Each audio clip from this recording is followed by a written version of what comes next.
Welcome back. It's Beyond the Box Score. I'm Dan Schneier. That's Jacob Gibbs. I guess we're getting the zoomed in view today from producer Matt. I'm not used to this one. I can't look at my face that close up. Give us a little zoom out if you can, Matt, because this one's a little too much for me. And hopefully there we go. Nobody needs to see my face that zoomed in. But today on Beyond the Box Score, we are covering a lot. We are covering the Giants' decision. No, I'm kidding. The Giants did make the decision, though, to start Jaxson Dart, and he will be the starter rest of season. We will touch on that at some point. But today, we'll be covering the rest of season outlook for Trey Benson. I know some of you are saying, I'm in shallow leagues. He's available, or I can make a trade for him. But we'll let you know our thoughts on him moving forward. And then players trending up and down. This is where we'll look through the film and the data to find players that you can trade for, players that you should trade. It's buy low and sell high type moments. But Jacob, before we go on, I want to ask you to give a little preview to the listeners of what they're going to get on tomorrow's show, because I'm excited for that. It's a little bit different.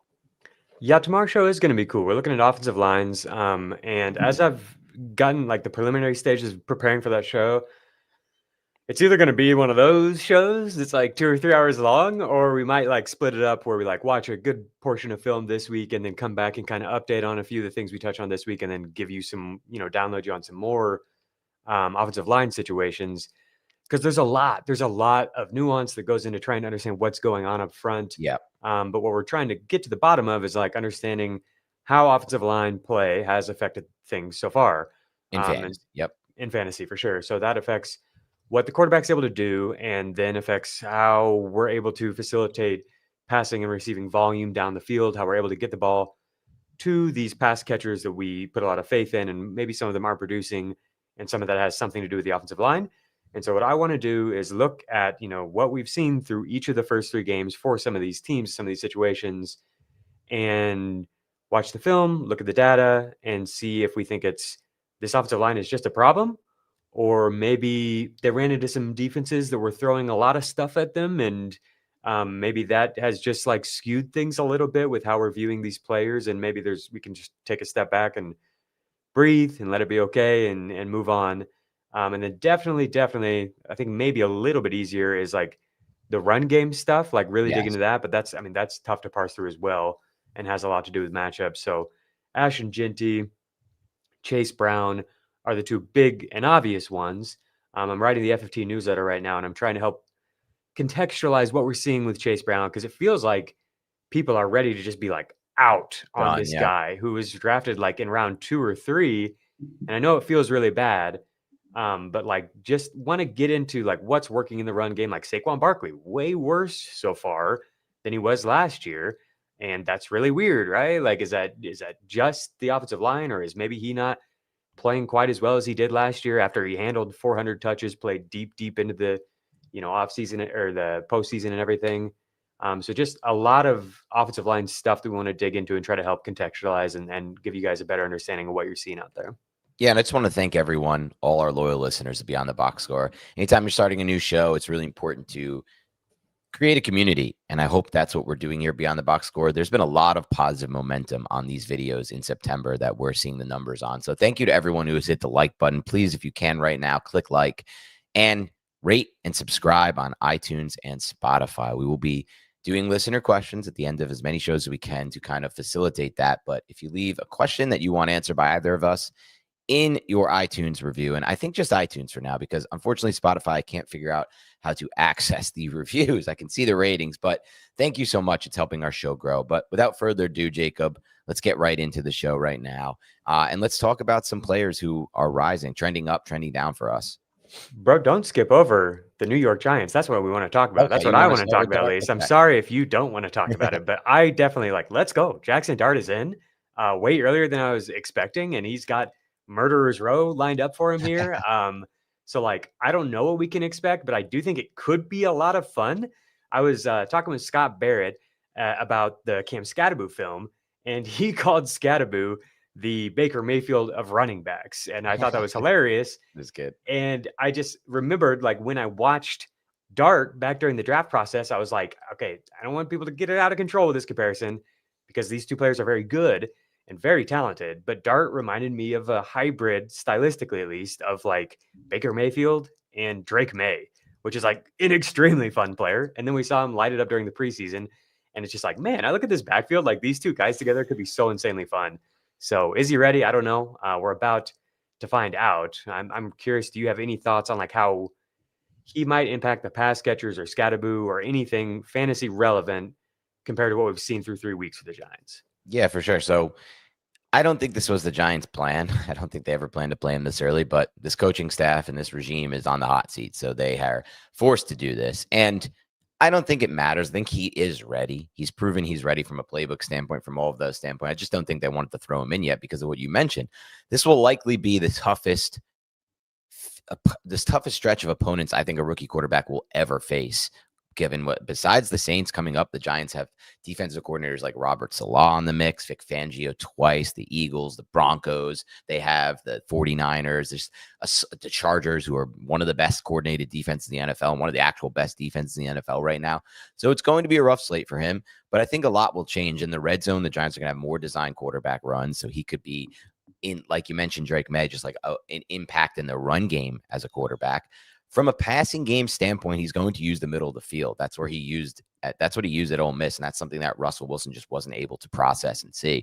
So that could mean in breakers for Malik Neighbors, a different version. You know, what we always talk about on this podcast is that one of the cheat codes for these wide receivers from a fantasy standpoint is use them more on dig routes and in breaking routes over the middle of the field. Well, now we'll finally get to see that with Neighbors. I think the deep ball efficiency will go down for the Giants receivers, Neighbors included.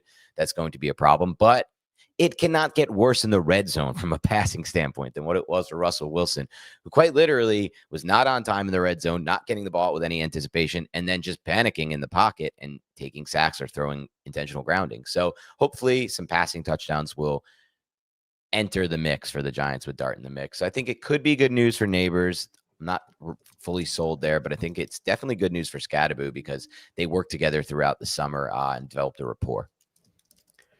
Yeah, I think that's basically where my head is at. And I think we'll have fewer games like the one we just saw with Neighbors, which maybe that was always going to be the case against Steve Spagnuolo, but I think we'll have fewer games where it completely implodes in the way that Russ can sometimes because of the limitations Russ has with being able to attack the middle area of the field. And I also think we'll probably see a lot more schemed up looks, right? Which I think will hopefully be some to Neighbors at least, and probably some to Skattebo. I think they'll design some screens to him and stuff like that. I'm optimistic overall. For sure. The timing of the screen game has been off with the offensive line issues, but we'll see. Maybe Dart can help that as well. You thought during the preseason, right, that like the arm angle type stuff was something that could definitely boost the screen game from. Yeah, for sure. Dart is definitely able to change the arm angle in a way that Russell Wilson won't, which should help them in the screen game and just also in the red zone. Yeah. All right. Let's have some fun with Skattebo or fill in the blank. On 2 podcasts this week, I've brought up just an absolutely disgusting question to people, and it's Skattebo or Ashton Jeanty, with both of them, being, I think, very talented players. We did the, collegiate data comparison where it's like Skattebo's pretty similar to Jeanty in a lot of ways in terms of how they produced at the college level. The only question was, and this is a question for both of them, was would the way that they won translate to the pros? Are they just going to be able to bounce off of contact and through contact and all of this? Because especially Skattebo, people had questions about his long speed and his, ability to create explosive plays. Like, is it going to amount to anything that he's breaking all these tackles? Even if he's able to do that at the pros, is it actually going to turn into anything other than a handful of yards here and there? But we saw, at least in the first game, that he was creating explosive plays. He was creating like significant chunks of extra yards here and there. Looked really good with the ball in his hands as a receiver out in space, which is something we've yet to see for Jeanty. We think that he can do it. So I know it sounds crazy, but it's like they're both in suboptimal situations. And of the two, Skattebo, I feel a lot better about getting targets, which is just a cheat code for fantasy football running backs. Even in non-PPR leagues, people, it's worth more to get a target than it is to get a rush attempt. Not to get a reception, just a target. In non-PPR leagues, it's worth more than a rush attempt. And we saw 0 targets for Ashton Jeanty last week. He's basically lost the receiving role. And Skattebo, like 8 targets or something like that. He had crazy. 8 first downs last week, which is this, like, only Christian McCaffrey and Kyren Williams have had the entire offense. Yeah, only Christian McCaffrey and Kyren Williams have had a game where they had more first downs this year.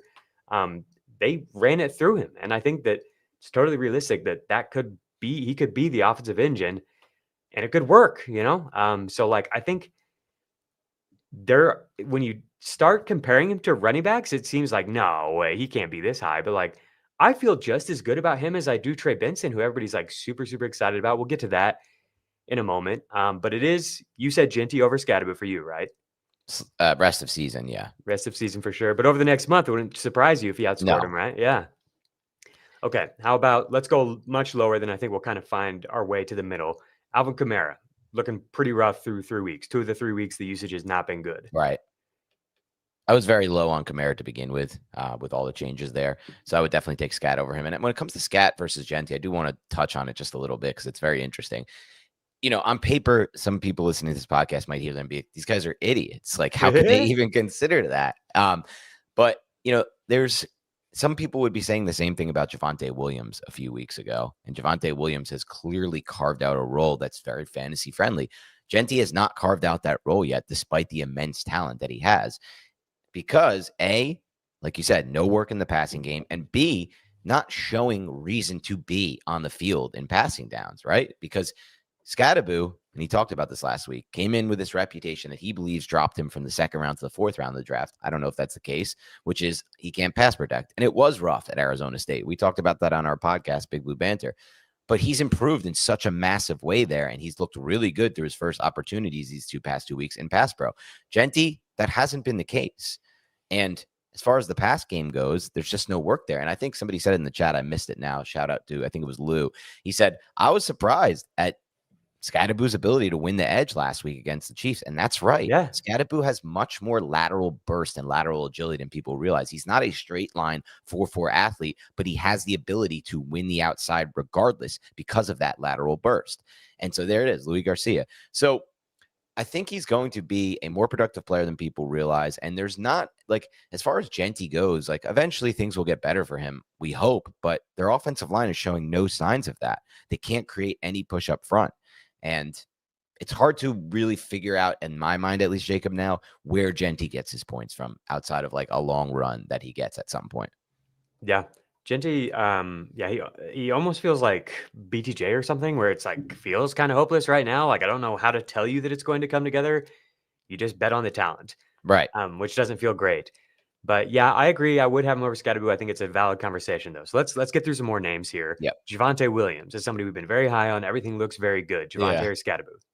I don't love for Javonte that Lamb is out for however many weeks, 3 or 4 weeks. I just think it tanks that offense in so many ways, but I'm going with Javonte, man. I'm huge on Javonte. I want to watch the tape of this past week of Javonte because I felt like he looked by far the best he's looked since his injury this past week. He looks fantastic. Yeah, I saw my buddy Ryan Heath was like talking about how he has like by far the most like yards before contact, Okay. Which you can look at as, especially in a small sample size, something that is like kind of boosting the efficiency that might not be sustainable or something like that, or like a player is benefiting from a great situation, which I do think the line has played well there for Dallas.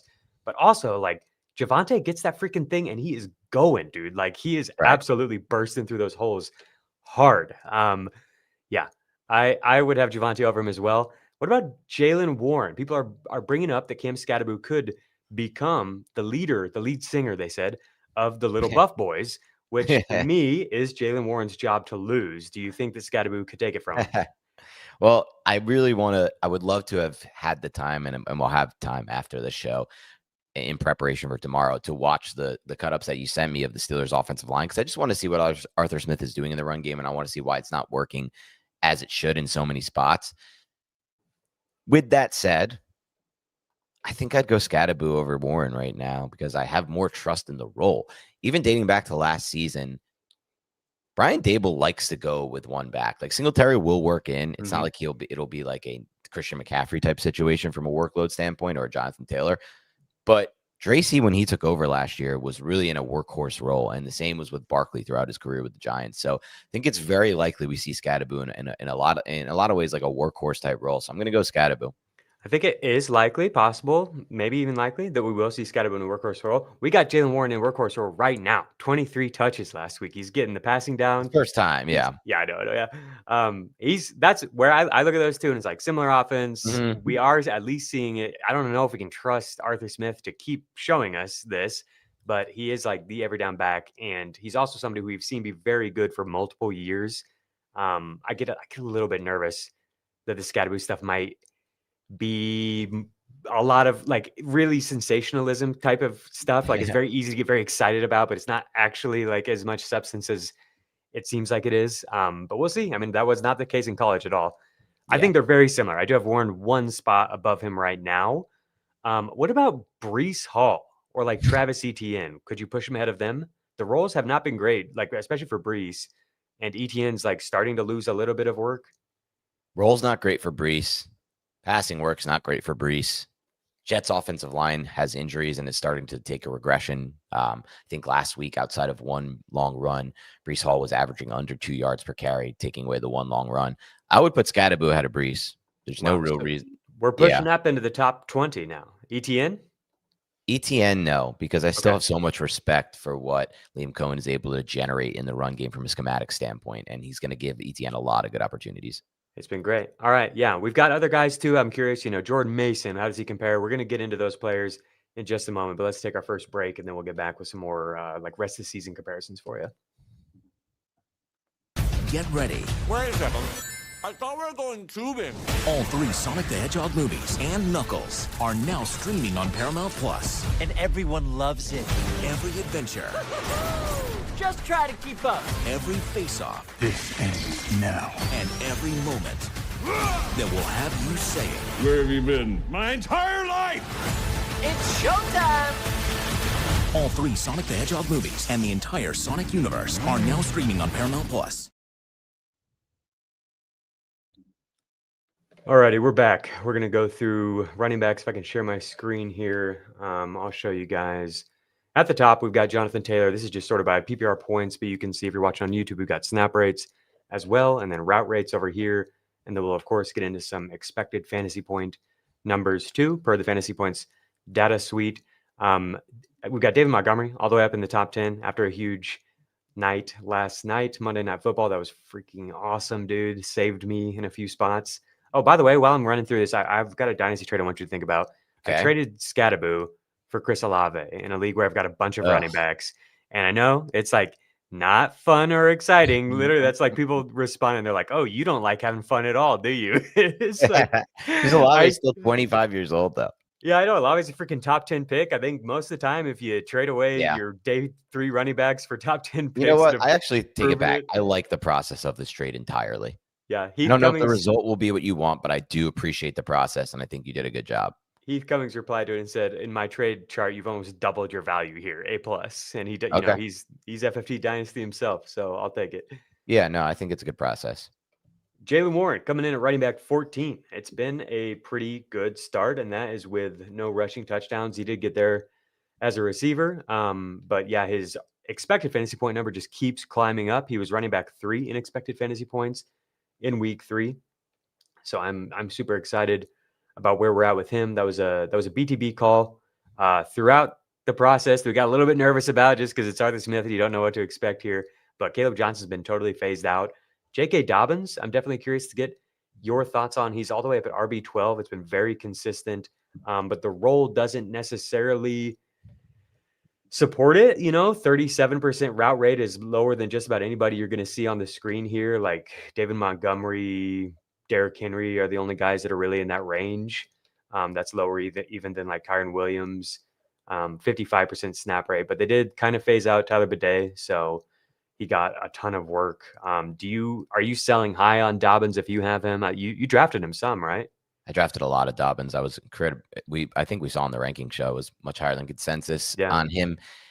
The problem with Dobbins is the injury history, but the good news with Dobbins is he's just been a phenomenal running back every step of the way since he entered the NFL outside the injuries. I think him and James Cook are the only running backs who've averaged over 5 yards per carry, I believe, in their career. Maybe that's dropped for Dobbins. I'm not sure this season, but I'm holding Dobbins because I believe the Broncos run game is nowhere near where it's going to be. I think it's going to hit its groove in the offense as well. We haven't seen the best of Knicks yet either. So for that reason, I'm holding Dobbins.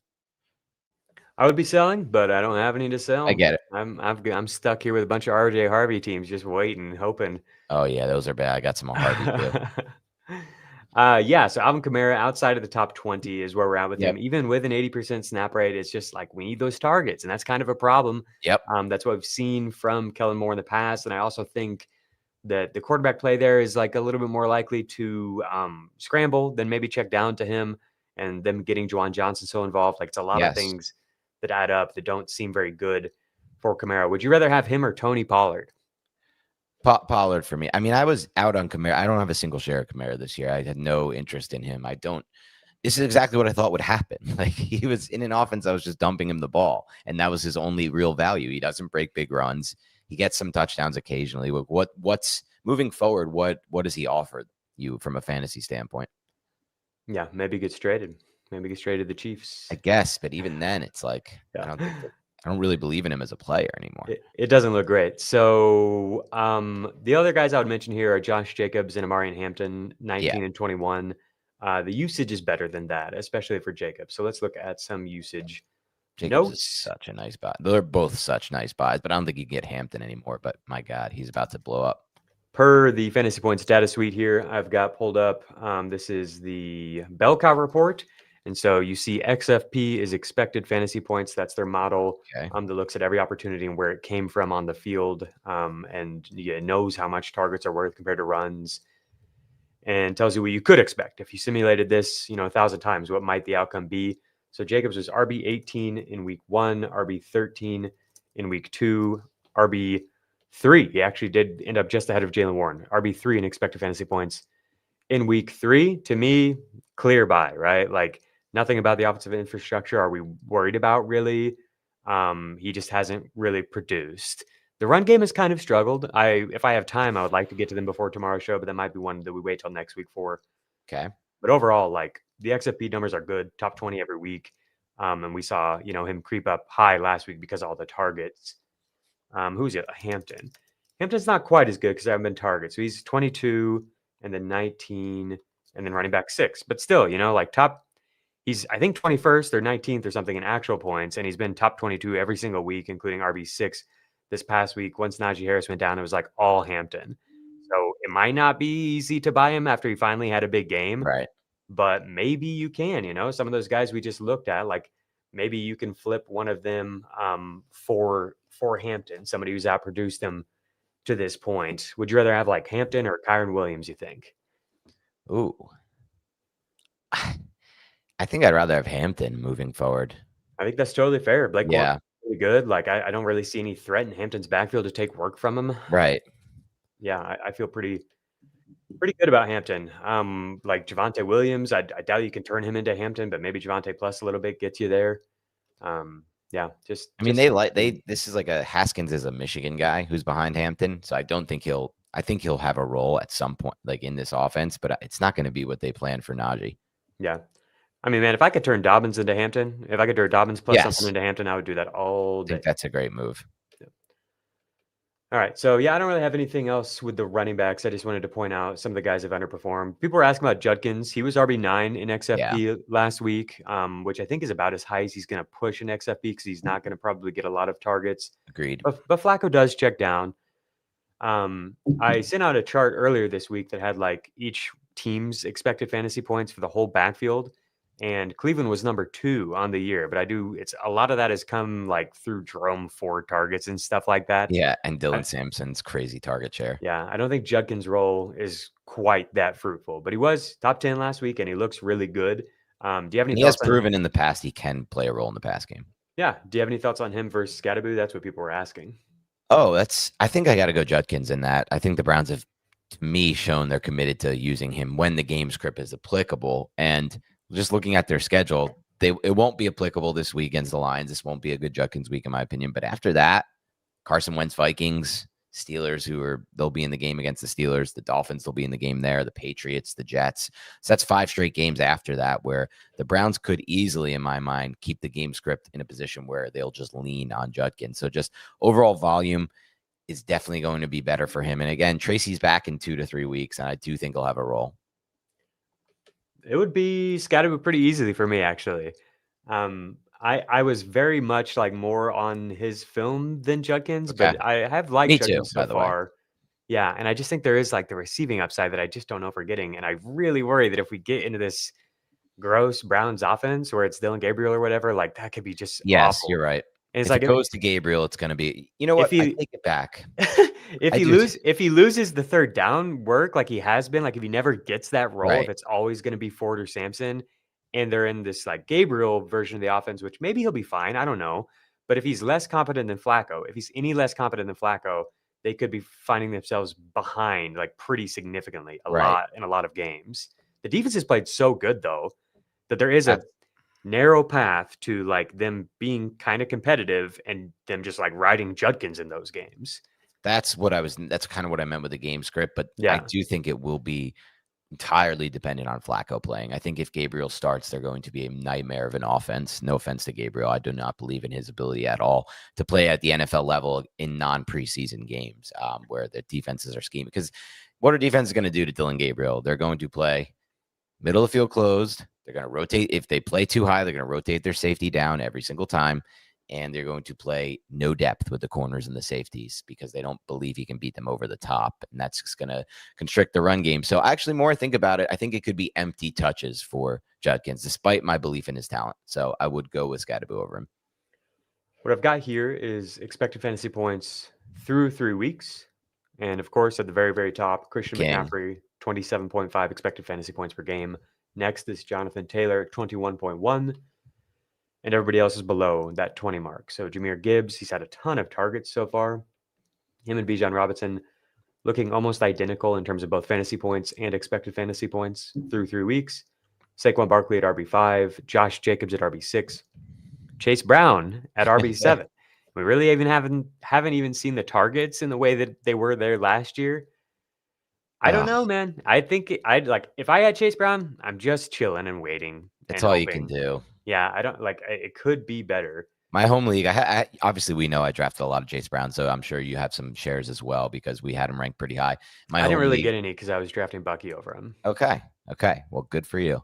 I'm jealous of that. But in my home league, one of my friends just texted me, I'm trying to sell Chase Brown low. Do you want him? I just like couldn't think of anything that I did. Like he wants a 1-for-1 trade at running back, and the only option I really have for him is James Cook as my RB2. I just can't ever consider that. I have Barkley and Cook, and I don't have the running backs behind it. So, and I don't really want to trade for Chase Brown right now either, man. I just don't believe in. I don't believe in the Bengals run game. I don't believe in their blocking scheme up front, and I don't believe in their touchdown upside without Burrow. Yep, nobody wants that. Devon Achane is running back 8 in expected fantasy points, tied with Chuba Hubbard. A lot of targets for Hubbard. I think this XFP number is going to fall for him. James Cook, just a monster, 22.8 fantasy points per game on running back 10 usage. This is higher than normal. Normally, he's like running back 20 or something. Right. And producing like running back 10 or 12 or something. He's pretty much always outproducing this number, but this number is starting to creep up. He's getting more and more touches. As he gets later into his career, continues to prove that he can handle it. Yeah, can I make a case on Cook? When we talk about like I feel like we've made the case so many times. What do you mean? Not the positive case. Obviously, I've made that my whole life. But one thing that never is discussed as a positive with James Cook as a fantasy asset, the fact that he isn't a workhorse and in on every role might help him from that efficiency standpoint and might help him stay in your lineups for the entire season, or give him a better chance to. So I don't know if it's necessarily as bad of a thing that his role isn't, isn't a Chase Brown every down type of role. Yeah. And I mean, I think that's valid. We've seen that with some running backs where they've been able to produce a ton, even though they're not in the every down role. I mean, basically we're kind of moving away from the every down role. That doesn't really even exist that much anymore. It's more of a thing of myth and legend. James Cook is your new modern day bell cow, and he's crushing it. Javonte Williams, Jaylen Warren with an identical XFP here at the bottom of the the low end range of the running back ones. Javonte has definitely outproduced him for fantasy purposes, but I think Warren has played really well. Just not as good of an offense, no rushing touchdowns, but just an idea of like where Warren could be like top 12 in XFP at the running back position. Followed closely by Bucky Irving. And then there's a decent little drop off in XFP to Amarian Hampton at running back 14, Kyron Williams at 15, Alvin Kamara, Quinshon Judkins in his 2 games, including the first game where he had like a 30% snap rate. DeAndre Swift, Cam Skattebo already. I think that number is just going to keep creeping up. Where was he at in week 3? I think Swift's an interesting one to talk about a little bit too. We've talked about him in the past, but do you have any hope for Kyle Monangai? Monangai has not looked like somebody who's going to amount Agreed. to anything significant this year. I'd be pretty surprised. He has, some real spirited runs, some heroic runs here and there. But I feel like, and it's possible this can improve because he's very early into his professional career, but it feels like he's just like so intent on like hitting it sometimes that his vision has been kind of lacking. And like really the offense is like setting things up pretty well now. They're really setting the table pretty well. And you've got like Swift, who like seems to always like want to be like stutter stepping and like hesitant to like hit it, and then like if he does, he wants to like bounce it outside. And then my guy who's just like running straight forward, and it's like just anybody with like any amount of vision, I think, would be doing so well right now. Which, by the way, Roshan had really good tape at times at Texas, and limited opportunities, but he's just been injured. Here's a stat on the Bears. The Bears rank first in the NFL in the percentage of running back runs that have gained at least 1 yard before initial contact. So the percentage of their total runs that have gained positive yards before the first defender made contact with a running back. First in the NFL on running back runs. They're 27th in yards per run on running back runs, 3.5 yards per carry. 26% of Swift's runs have met initial contact behind the line of scrimmage. It's one of the worst rates. Whereas Monangai's rate is 13%. It's just he hasn't had very many carries, so this rate could fluctuate wildly over the next couple of games. But it's half of Swift's, which I think is kind of my point. Is like he's getting to the line quickly. It's just sometimes he misses the lane because of that. But for next gen stats, this is a new stat. I'm curious about it. I have not looked into it much. Swift is one of just 4 running backs to spend an average of 3 or more seconds behind the line of scrimmage. The only other running back who's been relevant for fantasy ever is Saquon Barkley, which is interesting to me. But he's definitely somebody who can kind of take his time and then just really pop through there, like once he finds it. But yeah, to me, like that is kind of the problem with Swift. I see that when I watch the film where it's frustrating. Is like, get there, bro. Like I don't know. I guess you don't see it. I don't know. But yeah, like as far as like what Ben Johnson has been doing and cooking up there in Chicago, it's working pretty well. Right. We just haven't seen the running much take advantage efficiency from the run game yet, whatever you want to blame that on. But yeah, Skattebo, he was, I think, top 15 in XFP last week, and is 19th on the year, like above Tony Pollard, who's been starting all year, above Ashton Jeanty, who's been starting all year. Targets really, really matter. Like Cam Ward has not been throwing to the running back position, and Jeanty has just basically lost his right to run routes. So like it's just tough. Being a former wide receiver who converted to running back in college, it's freaking tough to get much in terms of expected fantasy points from these guys when that's their role. But we don't have to talk about this at length on this show, but I've just been thoroughly disappointed with Chip Kelly so far. I really thought he was going to come in and be excellent for fantasy football from a offensive scheme and coordination standpoint. I watched that whole last game of the Raiders on tape, and I'm just like, maybe it's because Bowers is hurt, but I'm just like, I really think Kelly is using Bowers in a much worse way than he was used last year by their offensive coordinator. I'm blanking on their offensive coordinator last year. It wasn't Van Pelt. That was the Patriots. But regardless, I still need to see more from that offense. There, we thought like a good coach would come in and be like, we have Jeanty, we have Bowers, design our entire offense around these two. And just that hasn't been the case. Yeah. Luke Getsy. Yep. Let's hit an ad break, brother.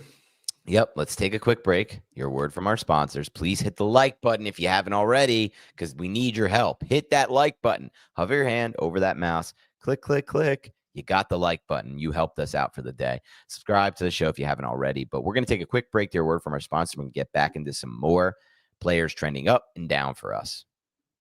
You can always count on Sundays with the NFL on CBS and Paramount Plus. So even if you can't count on accurate expiration dates, That is a rookie mistake. or people appreciating your fashion sense, Jim, the crowd is not on board here. you can always count on Sundays with the NFL on CBS, streaming on Paramount Plus. Glad we wear our good jerseys. Yeah. All right, Dan, QB3, Caleb Williams, QB4, Daniel Jones. Which one do you buy more? Wow. Well, one QB, Daniel Jones, didn't get the benefit of playing whatever you want to call the Cowboys defense right now, because that's not a defense. That's a savior for whoever you're like. Russell Wilson threw for 450 against them. So I don't want to overstretch what he did against them, but there were signs of improvement by Caleb on tape in week 2. And we always kind of knew this was going to take some time with Ben Johnson. So I'm going to go with Caleb Williams, despite believing in both coordinators and their ability to scheme things up. I like Caleb more from a talent standpoint, but that's close because it's not just that Jones is playing well with Steichen. It's also they have everything you could want around him at quarterback. Top 7 O-line yards created type unit, top 5, top 7. Great receivers, tons of different options. Tyler Warren, who they can use as a fullback and a tight end and put in all different places. And obviously Jonathan Taylor. So it's close, but I would go Caleb. Yep, it is working extremely well in Indianapolis. If I can share my screen here, I've got some interesting quarterback stats. Number 1 in sack to pressure ratio, which has proven to be relevant for fantasy quarterbacks in terms of predicting future fantasy points, and is also an important real life stat. What percentage of your pressures are you getting sacked on? Are you taking a sack? Which is definitely important for by real the life. way, this was a really bad stat for him his entire career with the Giants. Yes. I promise I'm not just trying to make your life miserable here. I do want to point out some of this stuff because it's like, if this sustains. No, I want you to point it all out. I'm questioning everything I know about football. This Daniel Jones record just makes no sense at all. Shane Steichen is apparently just the best offensive designer in the NFL. We'll see. It might, people might adjust to what we're seeing with Indianapolis. It's the ridiculously high first read rates and everything. But what they've done so far is working. Right. I don't know if it's Daniel Jones doing it, or if it's just Shane Steichen with on the controls behind the Daniel Jones eyes, just making everything happen, telling him exactly where to go. Daughter, honestly, dude, for real, yeah. So 6% of Daniel Jones' pressures he's taken a sack on, which is allowing them to continue to sustain drives. They're hardly ever punting. It's a really big deal. Here's another one: Sam Darnold, 10%. Yep. This is a huge development if it sticks. This is not really what we've seen from him. He's played phenomenally so far. Again, how much credit do you give to the offensive play designer? They're getting a lot of first read looks and a lot of schemed up looks to free up open space down the field for Jaxson Smith and Jigba, and he's just eating on those looks. By far, the highest percentage of his team's downfield targets belongs to Jaxson Smith and Jigba. 63% of the targets of 10 or more air yards have gone to JSN. The next highest rate is 55, and there's only 3 other players above 50%. He's averaging 95 yards per game on targets of 10 or more air yards alone. Wow. So just on throws of 10 plus yards down the field, 95 yards per game. Ricky Pearsall is next at 88. That's really high. And nobody else is above 65 yards per game on those targets. So absolutely eating. People had some questions on whether JSN could be an outside wide receiver and win down the field because he'd kind of just been relegated to slot role before. Resounding yes so far. And Sam Darnold playing well is definitely a big part of that. Yeah, I was a little bit lower on JSN, not because I didn't believe he could win those routes, but just because I believed it was a better system for him, what he was in last year, just more space to work with. Clearly, he doesn't need any space to work with. He will just win these routes, any route you put him on. I couldn't be a bigger, but he's sold me completely moving forward in any system. The other 2 notes real quick on Jones is designed runs. 9 designed runs for Daniel Jones is a lot. Most of these have just been 1-yard pushes for first downs, which is worth nothing. But if it happens at the goal line, it's worth a lot. So he's 4th, tied with Josh Allen in design runs, which has also been a stat that correlates strongly to future fantasy points. And his scramble rate is not as high, 8%. So that's still pretty high, but we've seen it be very high in the past. And some people speculated that now, another year removed from the surgery, we might be back to that. I don't think he's had to scramble because the reads are working. Mm-hmm. But I did want to bring up some scramble rates here. So Patrick Mahomes, 12%, by far the highest at QB. That's really contributed to what we're getting from him. He has no designed runs. I don't really think Andy Reid wants him to be running this much, but they've got to get a freaking win, and now they got it. So maybe we see things settle down. They have the Ravens next week, though. So probably another Oh, he's gonna keep scrambling, man. Highly competitive game. Kyler Murray is scrambling more, and he's got 8 design runs through 3 games. So this has been something that's been trending down for Murray Right. past 3 seasons. If it sticks, if he actually is running more as a 28-year-old, it should be kind of a surprise for it to trend down and then him have this random pop-up year. That's definitely relevant. That would definitely be something to keep an eye on. So I'll keep you guys updated on that as we move along. CJ Stroud is scrambling more out of necessity. Yep. Feel bad for him. 9% scramble rate for Drake May. 6 designed runs is already more than he had all of last year. So good stuff there with the running. You don't love to see his sack to pressure ratio all the way up at 28%. Let me show you some of the high numbers in this stat. Caleb Williams, I did want to point out, his sack to pressure ratio is almost cut in half from where it was last year. So that's very credit important. Ben Johnson. Yes, for sure. Very important development there if that sticks.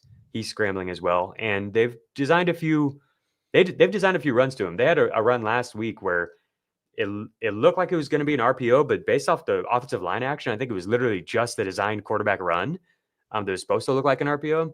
Interesting. And it was one DJ Moore block away from being like a 30-yard touchdown run, but DJ Moore blocked the wrong guy. At the high end, in terms of sack to pressure ratio, not what you want to see for JJ McCarthy. It is a small sample size, so let's not, freak out quite yet, but that's really bad. 41%. Lamar Jackson has the next highest number at 32%.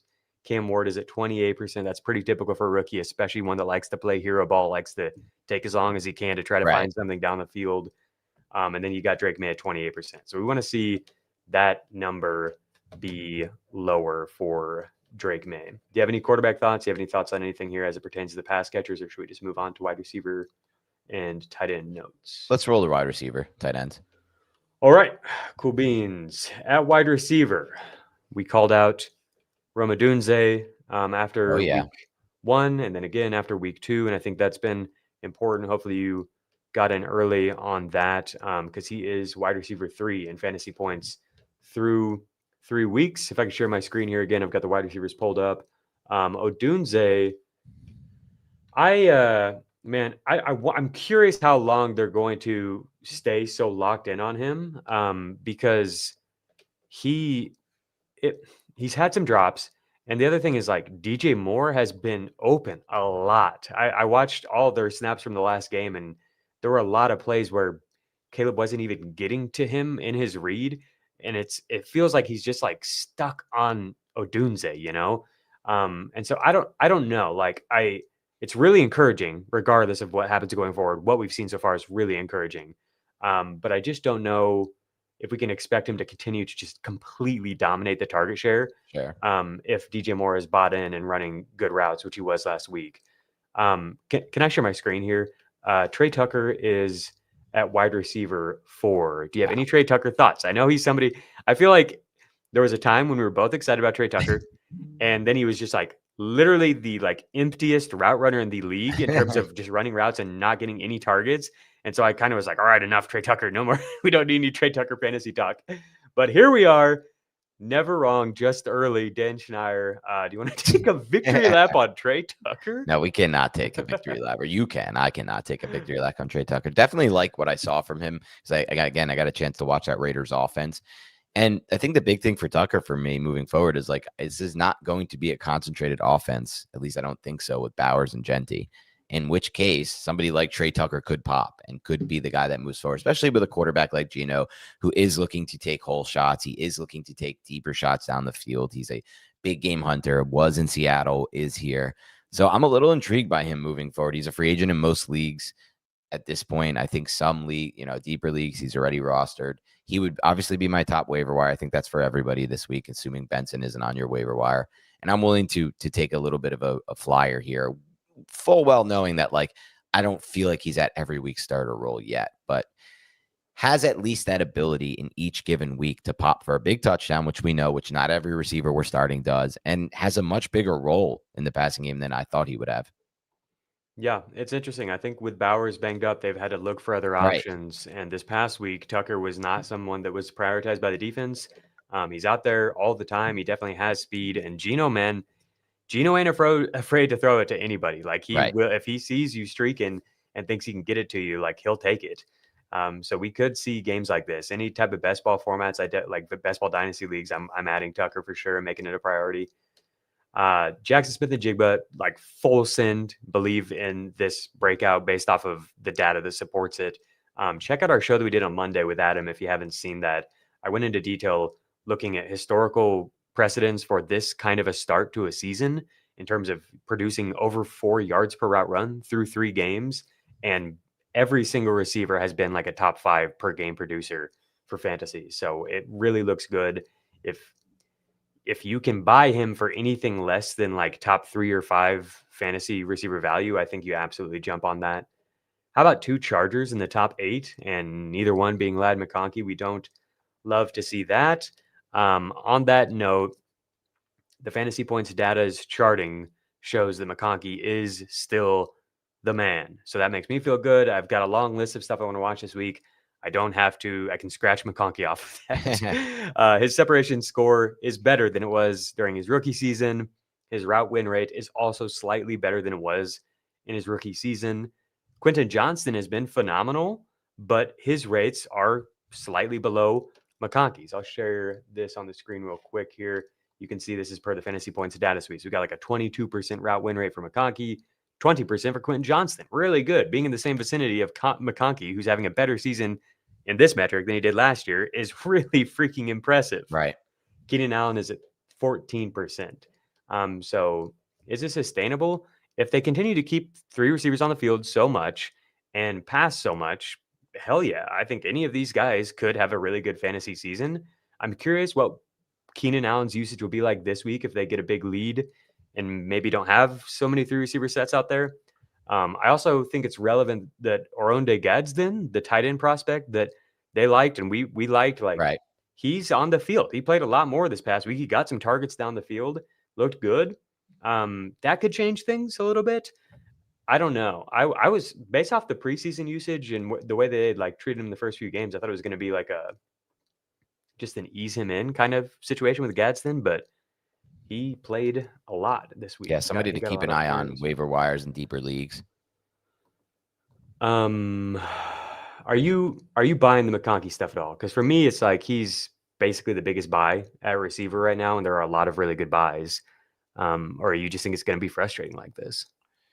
No, he's a buy for me because I believe in what I'm seeing, which is Greg Roman understands that he has a unique talent at the quarterback position who's playing at an insanely high level. So I don't foresee them going back to the run-heavy game scripts. I think they understand, and we've seen it throughout. I think you brought up the numbers on Monday's show, Jacob. Their pass rate over expected. This is how they win games, the Chargers. First of all, their run blocking and their yards created in the run game is terrible. After losing Slater, they just don't have it up front. But they're still pass blocking pretty well. Staley is an unbelievable pass blocker, not as good a run blocker, but great in the pass game. And more importantly, Herbert just reads the defense so well and processes so well, and he's playing at such a high level. So with that in mind, they're going to be one of the most pass-heavy teams. They're going to be one of the most pass-efficient teams. That will lead to some big games for McConkey. The issue is, of course, like, I don't know exactly if Allen or Johnston fall off at this point. So I think it will be a little frustrating as to when, but the touchdowns will come, and I think he's an easy buy. All right. How about this? Emeka Egbuka or Ladd McConkey? Well, obviously we know now Mike Evans out for 2 weeks, maybe 3 weeks. It's tough. It's really tough. I'm Ladd sorry to do this to you. No, I think it's Ladd for me. Somebody asked me, and I'm like, that is not a question I want to answer. Not easy. I still think it's Ladd for me. It would be Ladd for me as well. That might end up looking really stupid. Egbuka has been phenomenal. Right. I went on a deep dive with Egbuka last night because I didn't realize how ridiculous the steam has gotten on KTC, Keep Trade Cut, in terms of like the dynasty community's consensus perception of Egbuka.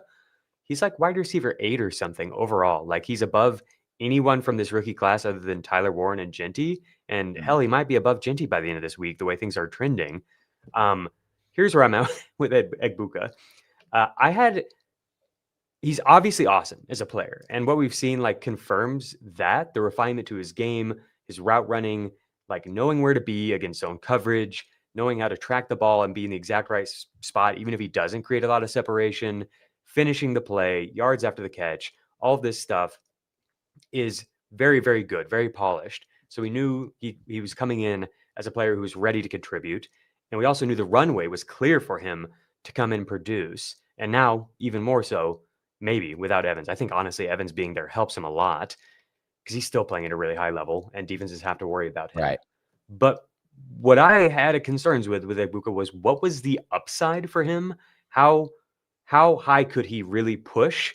And I definitely think that's relevant as people are pushing him extremely high right now in perceived value. Because to me, it's like, who do we have that's truly dominant and is pushed into like the elite wide receiver 1 stratosphere with this type of a skill set that wins in this way, that wins with consistent reps, stacking consistent reps and just being in the right place and winning over and over. And like the best version of it is Cooper Kupp. Some other really good versions of it are like Amon-Ra St. Brown, Michael Thomas, but like each of those guys, I think, and he's a young guy, so we could grow into this, but each of those guys are stronger, more powerful athletes, more explosive athletes than Egbuka. Maybe that's not fair because a lot of the film I evaluated was right after the tightrope surgery, just 1 year removed. So like maybe he has more to his explosiveness than he could give us. But like when I'm seeing this year, it doesn't look to me like those guys. And so where I settled was like the closest comparison that I could come up with in terms of somebody who wins with the refinement to their game, but isn't necessarily some overwhelming athlete, is Jaxson Smith-Njigba. And how high can Jaxson Smith-Njigba push it? Like we're seeing pretty dang high so far this year. Can Egbuka do that? Is that possible? Is that in his range of outcomes? I like the comp better. I've got more that I think is really relevant and interesting. And then I want to, are you going to get off of JSN? Because I need to talk about that. I just don't see the JSN comp personally, despite coming from similar schools. I mean, you look at JSN coming into the NFL, outside of, I think, Julian Edelman, no one ran a better 3-cone than JSN. His ability to change direction, I don't think Egbuka has that. I think it's what makes JSN special. It's that unique trait that stands out at the NFL level. I'm not sure I see that with Egbuka. I agree. I actually do think he is like a little bit more explosive, but I didn't want to keep disparaging Egbuka's athleticism because I think Egbuka might be a little bit smoother in the way that he moves around the field, like it's like a light version of, I like the light version of Amon-Ra St. Brown a little bit better, but not as strong. Right. Yeah. So anyway, on the JSN note and like the upside that you can get to, and maybe this has something to do with the fact that what you're pointing out, like the ridiculous short area burst and quickness that he has, allows him to just like beat people over and over in space, which is exactly what we're seeing right now.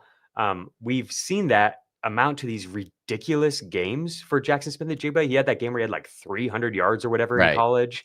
And then even last year, he had multiple games where he pushed up to like 180 yards.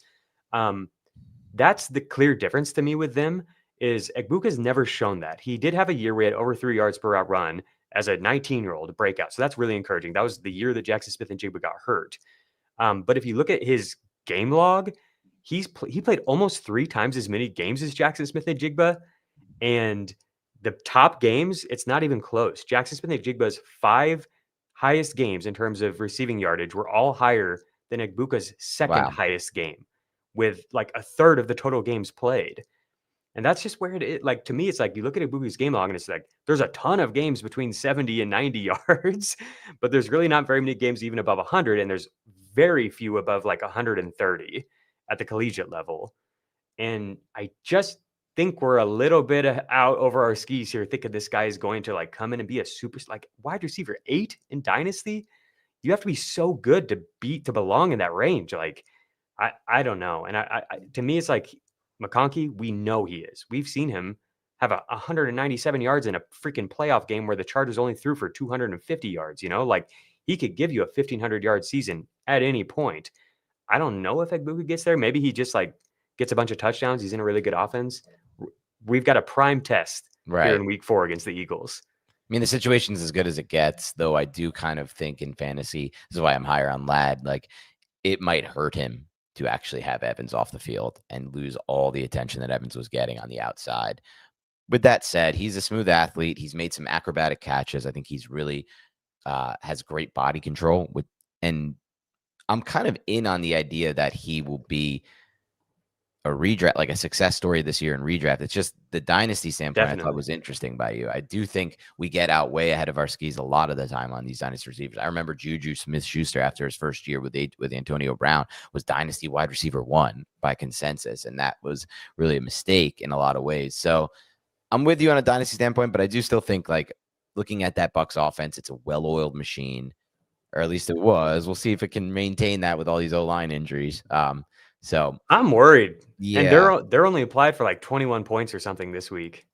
and they like just got a really good matchup. The Jets defense is terrible. I don't know if they're going to have that every single week, and it could start to really impact the fantasy points. I'm trying to look that up now as we speak. What I've got on the screen here is the route win rates and the separation scores for the Buccaneers through 3 games per the fantasy points data suite. Egbuka is just below Sterling Shepard as a wide receiver 3 in route win rate. He's clearly below him in separation score, whereas Mike Evans is like absolutely crushing, tied with Devontae Adams for wide receiver 1 in the whole NFL in a route win rate. He's a stud, but we've seen the touchdowns and some big catches go to Egbuka, and so it feels like people are just like ready to he's the wide receiver 1. It's like I don't know. His yard per route run rate and target per route run rate are barely above Shepard's. It's weird, Right. It's weird to me that he doesn't have a higher target per route run rate. He's a rookie. Like, I don't want to expect the world from him here, but that's kind of where we're putting him based off the fantasy points, is like he's above Tet McMillan, who is giving us a 40% first read target rate. And like his film, everyone who watches his film is just absolutely blown away. So yes, anyway, long story, very, very long. I would trade Ladd McConkey, or I would trade Egbuka to get Ladd McConkey. There's a number of guys I would like. I would rather have Zay Flowers. I would rather have Devontae Adams. I think it wouldn't surprise me if Deebo Samuel outscores him from this point on. As we go through the rest of the like George Pickens, I think people would clearly rather have Egbuka. I think it's totally fair to take Pickens. It's risky. Egbuka feels safe, and he probably is safe. He'll probably get you a lot more games where he gets 12 points than Pickens does.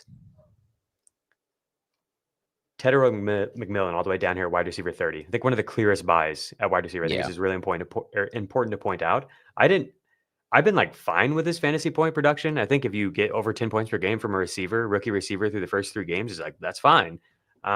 He doesn't have a touchdown yet, which I think those are going to come. I don't know how many Carolina's going to produce, but like I think they'll come through him most of the time.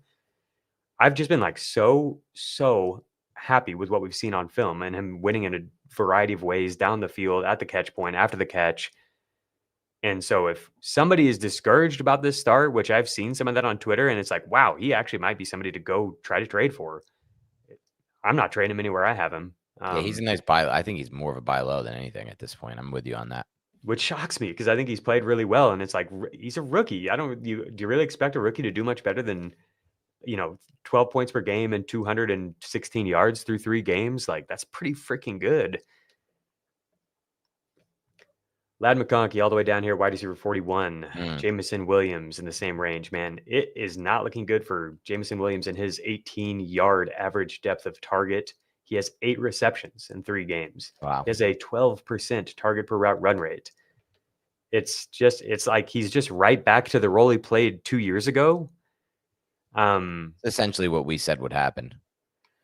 It's what we were nervous might happen. I don't even know if I could have penciled him in for a 12% for target for maybe not this low, but if you would have told me 12% target per route run rate, I'm like, oh great, Isaac Tesla is doing things. But it's like, no, they're just not throwing it to him at all. He's not a priority at all in the route designs. Yeah, and the backs. Well, first of all, partially, I think this is something that was discounted a lot when he was hyped a lot this offseason, is the reemergence of a healthy Sam Laporta, who has a bigger role than he had last year.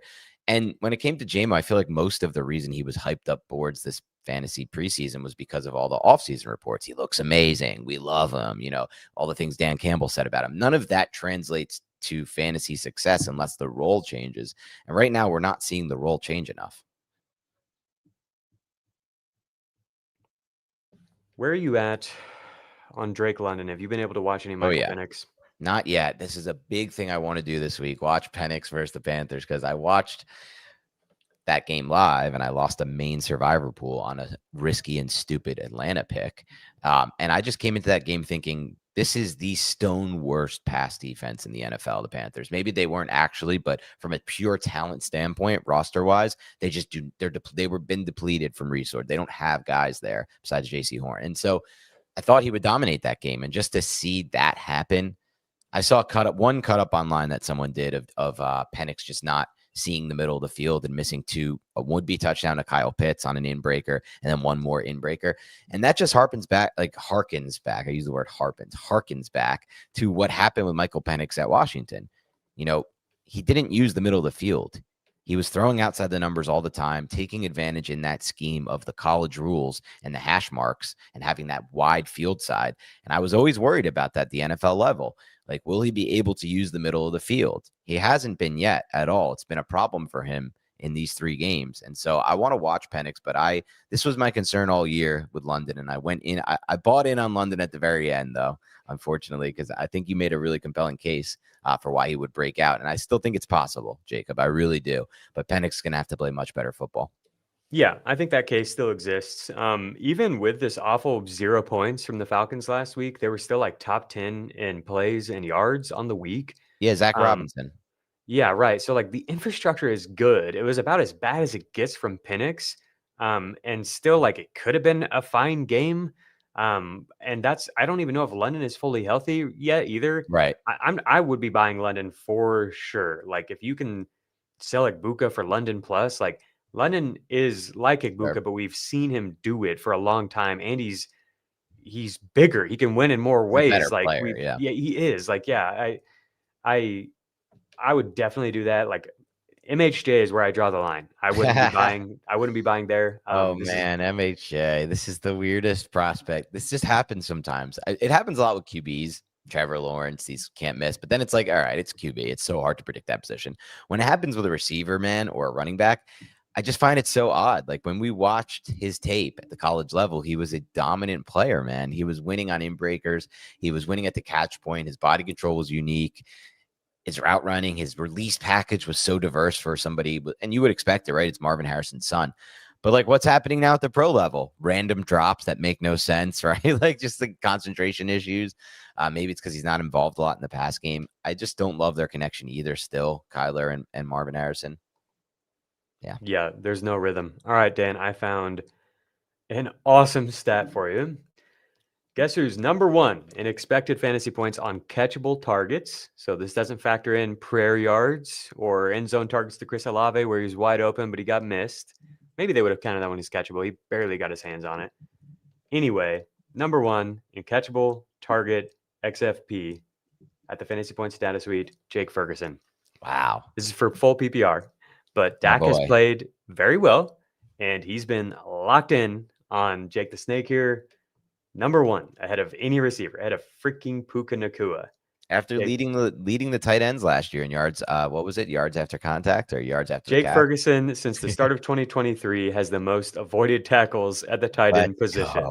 And he only played 13 games last year. Wisconsin Badger giving us some minimal, just a little bit of pride for a program that's lost all of its pride, the Wisconsin Badgers. So it feels good to see, and I think that will continue, right? Without Lamb, like what's the reason why it would go down from a target share standpoint? Yeah, I think the target share will be the reason the XFP might go down is if the offense craters, right? And they just can't, you need end zone targets and stuff like that. And also if you can't sustain drives, then you just can't get as many plays and targets. But yeah, I mean, I've got CeeDee Lamb highlighted here, even with barely playing last week and giving us a 0. He's freaking 8th on this list in catchable target XFP. So like, this is a huge, like void that we have to fill here. Ferguson, man, like put him up in the very like Ferguson or Brock Bowers this week. Probably Ferguson is where we're at. Yeah, how could we not? Yeah. Anybody stand out to you? Can you see this range very well? I'm going to look up the Dallas first read target rate without CeeDee Lamb. Can you see this and talk through some of the top guys here? I can zoom in if you need. I cannot see. I would like a zoom in if possible there. Is that better? A little bit. I can get there with some squinting. So let's see what we got here. So yeah, Jamar Chase, that's one that I don't know if you can buy that low on, but this might be the best week to buy him. I still think he's going to have a lot of targets and a great role with Jake Browning, and things are going to get better. Like Jake Browning's not going to face Brian Flores every week. Flores was so ready to destroy Browning from a schematic standpoint. I saw one play where he started pre-snap in one look and basically rotated into 2 or 3 different looks throughout the play. It was one of the coolest and craziest things I've seen a coordinator do. Like, had press, looked like then too high, and then looked like what was it, inverted cover 2, where he drops the linebacker out to the middle of the field. Just crazy stuff that obviously confused a player like Browning. Things will get better for the Bengals offense, and Chase, I think, will be the benefactor. I kind of want to buy on him right now. Interesting. I think that this week could be a matchup where he does better. Like, I don't think he'll draw the shadow coverage there. And yeah, I think what you alluded to is like a lot of the underneath opportunities will probably go to Jamar. Right.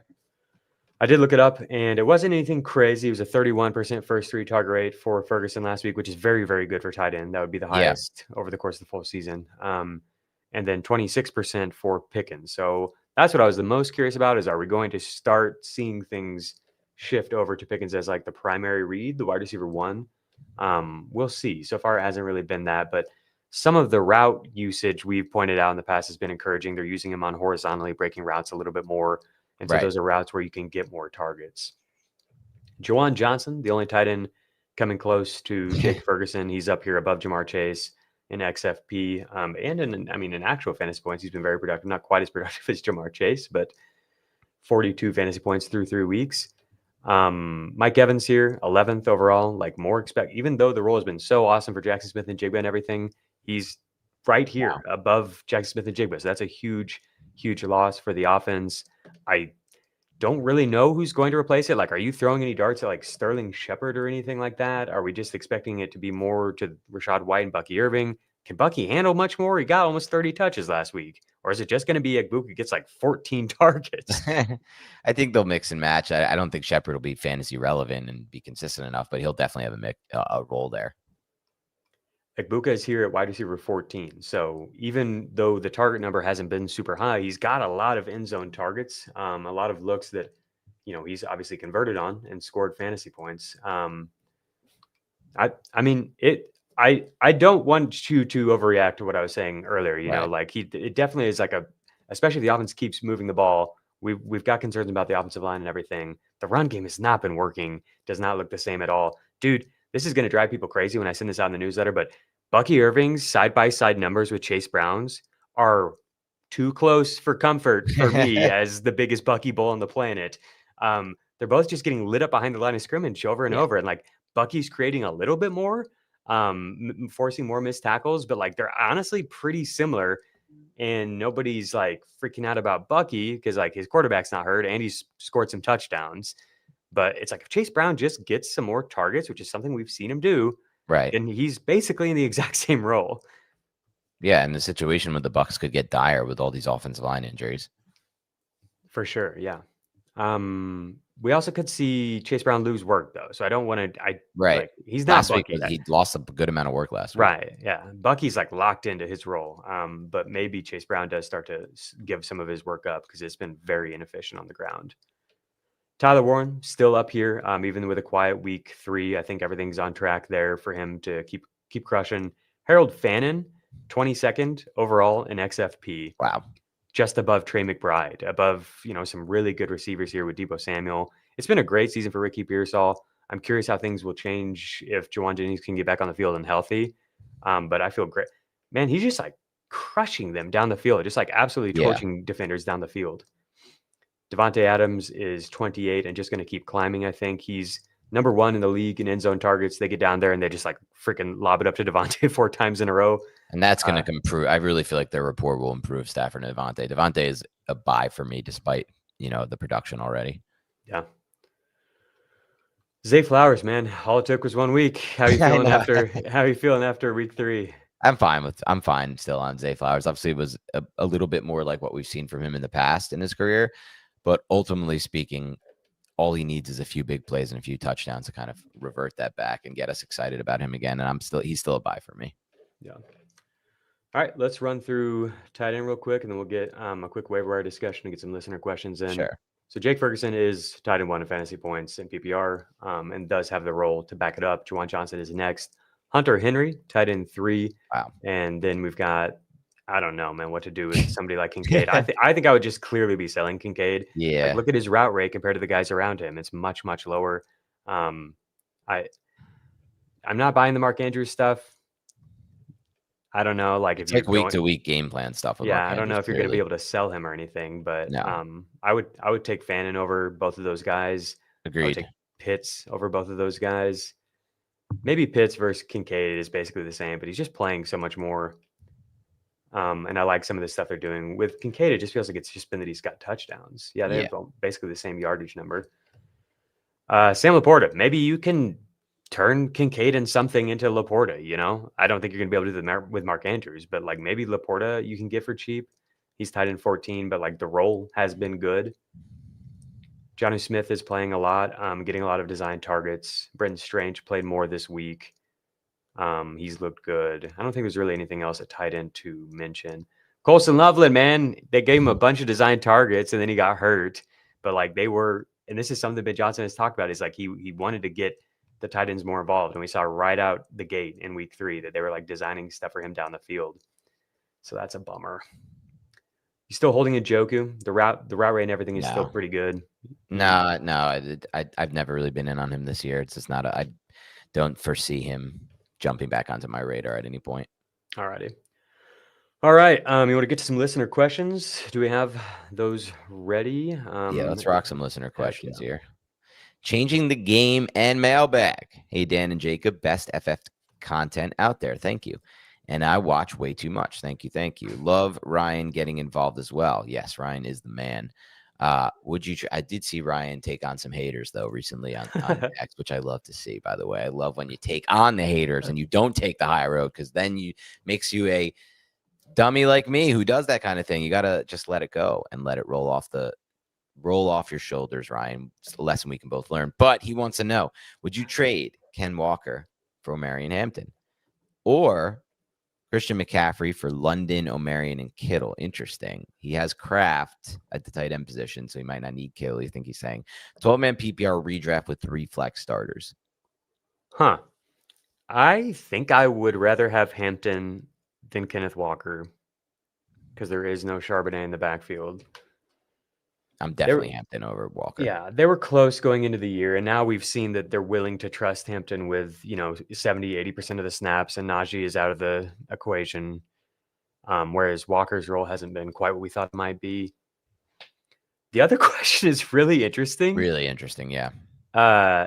You start 3 flexes, so like that is making me consider it, whereas normally with somebody like CMC, it's like, I just think I'm holding him, like if I've got a CMC, Of course. unless I get a player who is similar, like somebody else who could be in the top 12 or 15, which I guess London could be, full PPR. I think I would do this with 3 flexes. I am out on that trade. I think You're holding CMC? Yeah, I typically don't like doing trades where I give up the best player, and CMC to me is going to be even better as we move forward once Purdy gets healthy, once Ayuk gets back in the mix, and once they just do a little bit better of a job creating up front for him. Like CMC has done this so far, Jacob, despite not scoring. Imagine when he starts scoring touchdowns again, which is coming. Yeah, for sure. It's a good point. It's a good question too. By the way that our show, like our weekly cadence is set up, it's not great to get to start sit questions, but if you have trade questions, rest of season questions, or just general curiosities about any players or anything like that, that's the best format for us to get into here. Okay, BTBS, that's us. Beyond the Box Score is the best, the most in-depth analysis I've ever heard. Truly the best fantasy show out there. Thank you so much. Really appreciate that. My question is regarding my team, wondering if I should make an aggressive move to upgrade RB2. Who would you target in a trade if you did? And if not, are you comfortable letting the picks hit later this season? I guess letting these players develop. So his team, 12-team PPR, he's got Jaden Daniels and Dak at quarterback, Henry, Ken Walker, Jordan Mason, RJ Harvey, Zach Charbonnet, and Tootin at running backs. I guess he simply is probably specifically talking about Harvey and Tootin there. And then Neighbors, Pickens, Rashee Rice, Pearsall, and Olave. This is a pretty stacked team. I think that's the idea, is like, I've got so much value. Should I consolidate some of it into like a running back that's better than Kenneth Walker? I think or Mason? And you could, yeah, for sure. I feel like it makes more sense to try to get an elite tight end. Like I maybe think you could buy Brock Bowers. Maybe if it's cheap. I don't know if I even have faith in that right now. I think I would do a Pearsall Ken Walker package to upgrade running back or receiver. Yeah, I like that. Does it say how many receivers you start? It doesn't say. It's 12 team PPR. No, it doesn't say. I assume it's a two. I think it does make some sense to consolidate. I would try to get Bowers personally. I think hopefully by the end of the year he should be fine. He's looking for an RB2, but he's okay. I'm sure he's okay. Who's some RB2 targets we could give him that would be like an upgrade over Ken? Like I guess Hampton is somebody we just brought up. Is there anybody else that stands out? Like maybe Josh Jacobs. Yeah, that's a big one for me. I would. We should be saying somebody like Genty, but we have neither of us have faith in that happening. Yeah. What about Derrick Henry after a couple of irritating weeks? That. No, he has Henry. He can't do that. Oh. But sorry, if you're irritated, just told him. Yeah. Buy high end James Cook with this team. Yeah. Alpha dog your way with James Cook and Derrick Henry. Do that. Walker and Pearsall. I like it. I also do think it's valid to just like sit on depth if you like are winning. If you don't like really need to improve your starting lineup right now, it's a great thing to have depth. Injuries and buys are coming. All right, let's do another one here. A rest of the season question. You guys have quickly become my favorite pod. Thank you. Finished first in my home league last 2 seasons on the backs of your advice. Let's go. Puka and Bucky. Yes. It's nice to hear analysts actually give some supporting data to back up their suggestions. Question. I have Hunter and ETN, but have some concerns Tootin is going to gain a bigger role as the season progresses. Should I consider trading Hunter for Tootin straight up? 10-team league PPR. If not, who would be some guys you'd give up to get Tootin? Man, everybody wants to get their hands on Tootin. They do. Is this? Did I understand it? It's Travis Hunter. Is that? It's got to be Travis Hunter. Trade Travis Hunter for Tootin. Yeah. Sure. I would do that for sure. I'm losing a lot of faith in Hunter, unfortunately, as a fantasy asset, at least for this year. Yeah, that's where I'm at this year. Like we've got him in some dynasty teams. Me and my brother co-manage. Yeah. And I was like, okay, we need to just make a decision. Like either we are or are not willing to trade him this year. Because I don't want it to get into like later in the year where we're like, right. Well, we could take this asset and turn it into something to help us win now. Like Travis is right here. Maybe we sell low, just capitulate. Like if we're believing in him, we need to give him time. And that's where I'm at for dynasty is like he's being asked to do something that's so different and unique, and we don't know how it's going to go. We don't know how the timeline will play out. It's possible, especially if Jacksonville keeps winning, that they at some point decide that it's not in their best interest to like try to force it on offense, right? In that scenario, like you're probably better off having Tootin. Right. But for dynasty, maybe it happens next year, like that doesn't mean anything necessarily. That doesn't mean that your Travis Hunter share is gone or anything. Like it just might be that like it's not going to happen this year and it might take longer than we anticipated. Completely agree with that. Now, with that said, there's a little bit of concern just moving forward with Trevor Lawrence as the quarterback there, signed for a big deal, but we'll see what happens on that front. All right, that's all the questions we have for today's show. Thank you so much for sending your questions in. We will again answer those. I think for now, just on iTunes, we're having trouble getting to the Spotify ones for now. So leave them on iTunes, Apple reviews, and we'll get there. Thank you so much for watching the show. Please hit the like button, rate and subscribe. Oh, I'm not done yet. I was just trying to get all the plugging in. Now let's talk a little bit about some guys that we're targeting in our waiver wires this week, Jacob. Yeah, who do you think is top guys? Trey Benson. We're going to talk about the Cardinals tomorrow. I'm going to watch a lot of Cardinals film tonight. Do you have any Trey Benson thoughts you want to share? Like obviously waiver wire. I mean, if he's there, it depends a little bit on format, but are you just like blow everything basically? It's a blow everything player for me for sure, because I want to watch, and this is what I'll do as well tonight, because we have a big show tomorrow that's touching on it, but I want to watch that run scheme this year and how they've blocked it up, because I feel like they've taken a little bit of a step back. Like usually we're seeing so much more efficiency from Connor at this point. But regardless of that, like the talent that Benson has combined with the scheme that Petzig runs, it's a really good, and also what Benson can offer in the pass game, which I think is a little bit more than Connor. It's a good spot. It's a really good spot. They have a really easy schedule moving forward as well, and their defense is taking a step forward, so the game script should be good for Benson. They have at times used DeMarcado in the past. to our dismay last season. He's actually someone who I think is a sneaky waiver wire add this week, Jacob. Sure. He could have a bigger role moving forward, like in leagues where Benson just isn't available, which is going to be most, I feel like. But yeah, Benson is definitely a below the budget player. I don't think we're going to have something like this for a long time in free agency. Yeah, I'll just echo everything there. I think that's exactly where I'm at too. Okay, let's talk through the rest of the guys. Then, is there anybody else that's like a priority ad for you that you've seen this week? Not really for me. I've just Not but there are some priority, but- interesting guys. Yeah, not priority, but I am in on Tucker at it to a certain extent. I also, if he wasn't scooped up last week, which he wasn't in some of my leagues, I know that Rashee Rice is coming back. I'm well aware of that, and worthy at some point. But I just think that, and it's only basically, Jake, because I just watched the tape on him. Tyquan Thornton's a real player in the NFL. He was a real prospect coming out. I loved him coming out of Baylor, and I was quote unquote wrong about it for a while with the Patriots. But now he's starting to realize his talent, and he's in a better spot clearly here than with the Patriots. I don't think that the Chiefs are going to take him out of that offense, even when all those guys are healthy. I think he wins in ways that no one wins in. There was a route he ran at the end of the game where he dropped. I guess he technically dropped it. He just couldn't haul it in, where the corner had really good leverage on him, and he just had a really nice release off the line of scrimmage. And then you just watch him go from 0 to 60. Tyquan Thornton, it's unlike any athlete. He was, I think, 4.26, 40-yard dasher, unlike any athlete on the Chiefs, including Hollywood Brown. Mm-hmm. Worthy could be that athlete as well. We'll see what happens. He's going to be playing hurt all year. But Thornton's a guy I would also try to get on my teams if he's available. Tyquan has popped big time. I watched all the Chiefs games, and there's not anyone like him out there right now, offense or defense. Let's talk about some of these receivers then. And we'll get to the running backs for sure. I definitely want to talk about some of these rookie running backs because there are some of them that are trending up. At wide receiver, how I see it is there's some stashes, and then there's some guys who might help you this upcoming week. Okay. And I want to sort them out. So you brought up Tre Tucker, and Tyquan Thornton, both highly volatile players. Let's talk about a few other highly volatile players. Dontavian Wicks and the Packers, only 10% rostered for Wicks, 54% rostered for Romeo Doubs on CBS.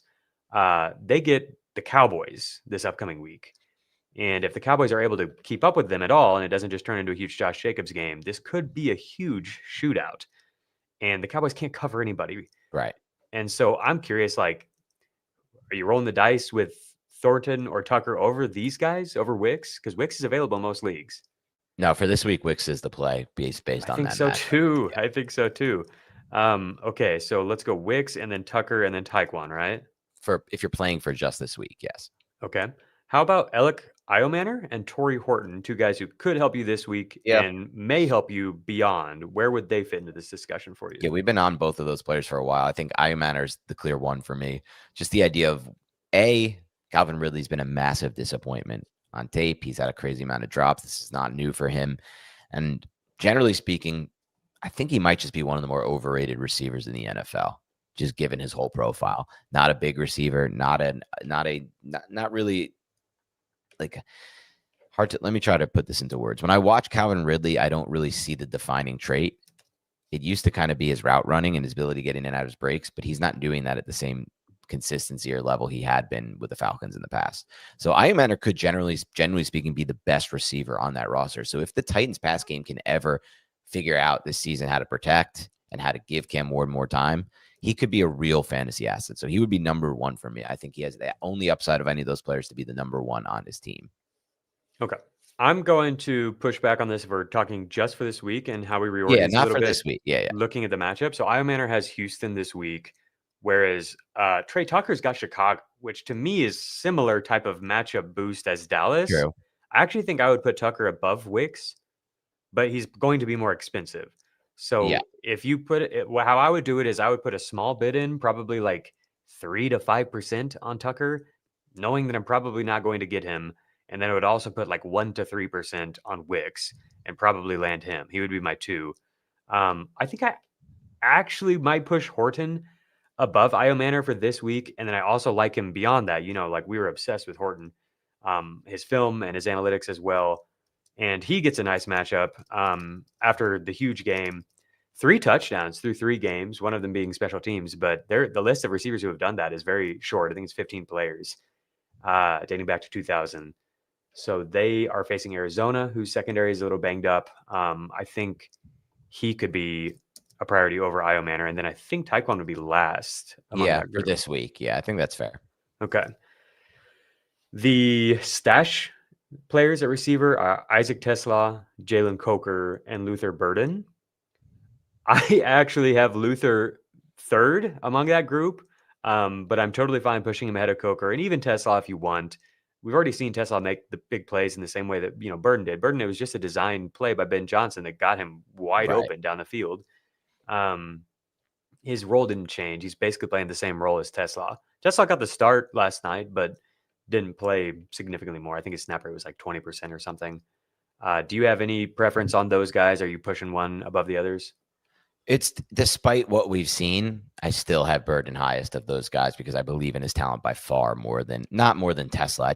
The Tesla problem is there's no role there's no role to be had I don't feel like at any point with Tesla. At least with Burden, I feel like they still have nothing has really been actualized behind obviously Rome Odunze's wide receiver 1 role. So that just feels like more of a piece of the cake, piece of the pie to potentially at some point bite into for Burden. Totally fair. And I maybe Burden and Coker are basically the same to me. I think Coker's so good. I love do. his talent, Coker. I don't love that situation, but I do love his talent. I do think though the team desperately needs him. They need him. When he's ready to go, he's in. He's probably somebody you can use right away. Whereas we don't know if Burden will ever get there. Correct. That's the only real distinction between the two. And if you want to say Burden's more talented, that's fine. Burden was obviously way ahead of him in draft capital, but we haven't really seen it yet. Whereas we have seen it with Coker, and it works. True. Running backs. I do love Coker, so I don't want to disparage him. In this order, but feel free to reorder or add anybody. I've got Woody Marks, Ollie Gordon, Kyle Monangai, and Taj Brooks as the guys I'm looking at off the waiver wire running back. It's not a great crew, but Ollie Gordon's my clear number 1 here. First of all, love what I saw on tape from him this week against the Bills. Second of all, we heard after the game Mike McDaniel say that was by design. I wanted to get him more of a role in the offense. And then thirdly, HN has an injury history, and he's taking a lot of hits, and he's playing a huge role early on. I just feel like Gordon has the most upside by far of that group. Taj Brooks is a player who's interesting, but we liked his tape, but that situation has really taken a step back without Joe Burrow. And that would be maybe, I don't know if I'd say he's next for me. He's probably last for me, but Gordon is the one that stands out above those 4. Yeah. I think we see basically the same, except I actually do have Woody above him because there's no Achane in his backfield. And I think Woody could be knocking on the door of just kind of taking over. It's been pretty bad. He could be, but it's like taking over what?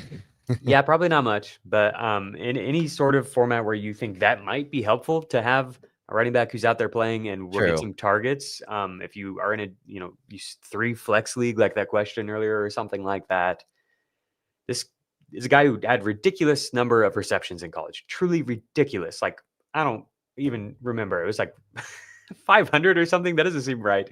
But that was clearly the profile. And then Houston aggressively moved up to draft him in the 4th round ahead of some pretty good running backs. And we've seen his role just continue to increase each week. He's making some explosive plays out there too. Like if you go search from my profile, you'll find some Woody Marks film. And I think you might like it. I've been pleasantly surprised. Let me take a look at your cut-ups. He's not somebody I expected to be that high on, really. At quarterback, Geno Smith gets the Bears. To me, it's like, just lock that in. Like that's pretty easily. He's only rostered in 37% of CBS leagues.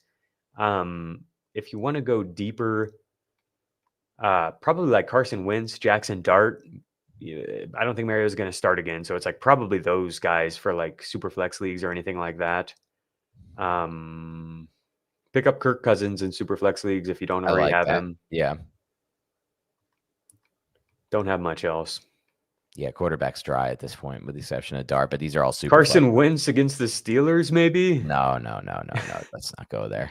It's just like they've been so bad tackling and stuff. Like maybe there's just some big plays, like catch and run plays. Maybe Jordan Addison getting back. There's just some big plays where Wentz doesn't even have to do that much.